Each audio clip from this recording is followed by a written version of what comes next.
más bla bla bla y más realidad. El rollo de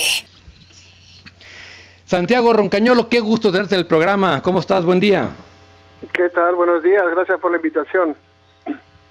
No, hombre, al contrario, de verdad es un placer tener un escritor de tu talla en este programa. Hay que recordarle nada más al auditorio que Santiago, pues su obra más famosa quizás la que ganó el premio Alfaguara, Abril Rojo, pero tiene varias novelas de grandísima calidad. Y hoy queremos platicar con él de su nueva novela, editada por Seix Barral, que se llama Y líbranos del mal. Un secreto bien guardado en la familia, Santiago. Cuéntanos de esta novela. Bueno, es como casi todas mis novelas, una especie de thriller. Es un thriller. Yo siempre digo que escribo historias de terror. Sí, exactamente. Pero los fantasmas no están en el ectoplasma, sino en el corazón de las personas, ¿no? En lo que las personas nos hacemos. Entonces es la historia de un chico que descubre la historia de su padre y lo que descubre es efectivamente una historia de terror. Es cosas que preferiría no haber descubierto, que preferiría que no formasen parte de su historia. Sí, en este caso, es un personaje, es un joven que está pues a punto de ingresar a la universidad.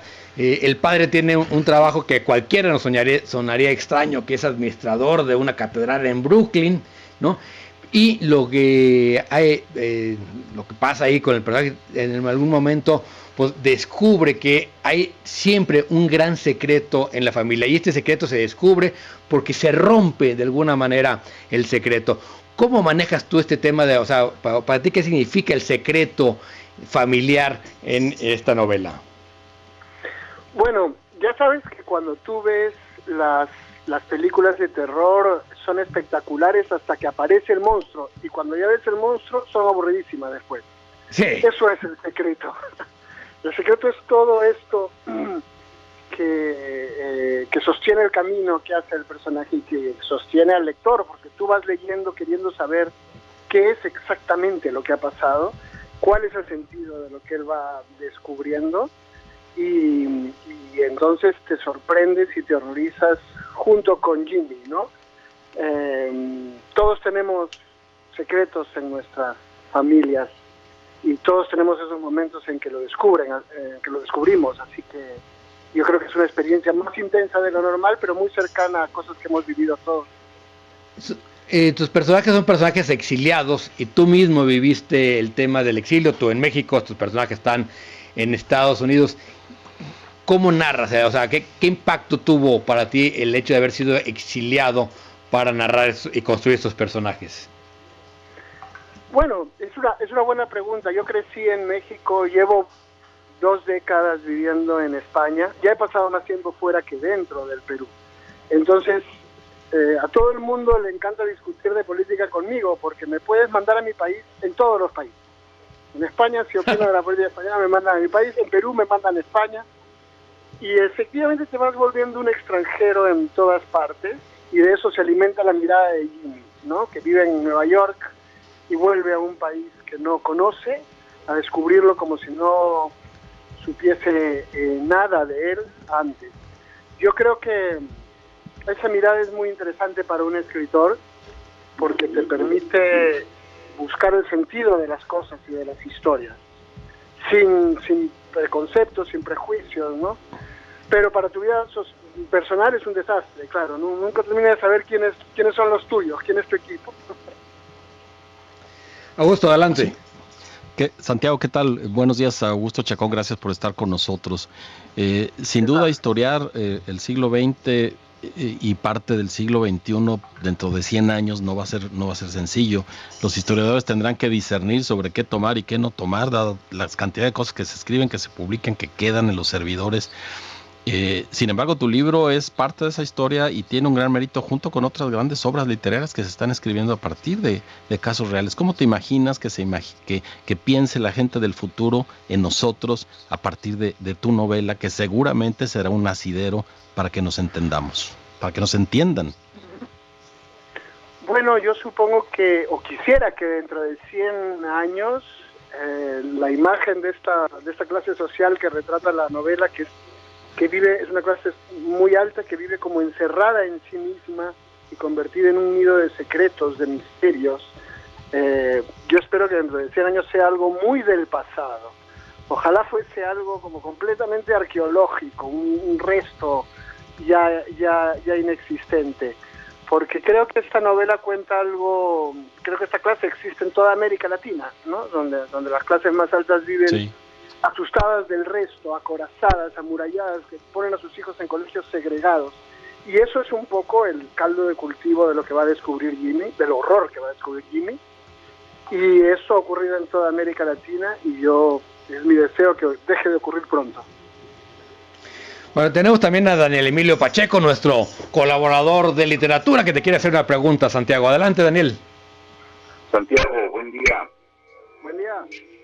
Oye, volvemos a una de las características de la historia de Latinoamérica, la religión. ¿Cómo influye la religión? ¿Cómo educa? ¿Cómo, si bien es cierto, prepara y ayuda en muchas ocasiones a los seres humanos, también se vuelve una prisión y se vuelve el monstruo que habita dentro de la familia y dentro de las amistades, ¿no? ¿Te gusta ese tema de la religión? Sin duda, porque la religión al final lidia con un tema que es muy frecuente en mis libros, que es la muerte. La religión es la que te dice, te da el consuelo de decir que cuando te mueras no se habrá acabado.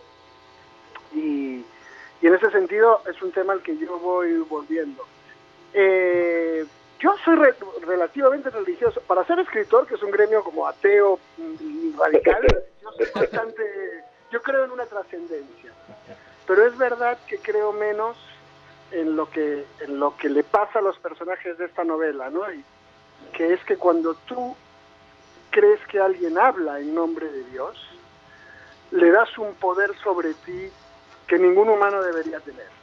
O sea, creo que alguien puede iluminarte, guiarte, aconsejarte, pero la idea de que además es una idea muy ultraconservadora, de que hay unos señores iluminados por Dios, es una fábrica de psicópatas, la verdad.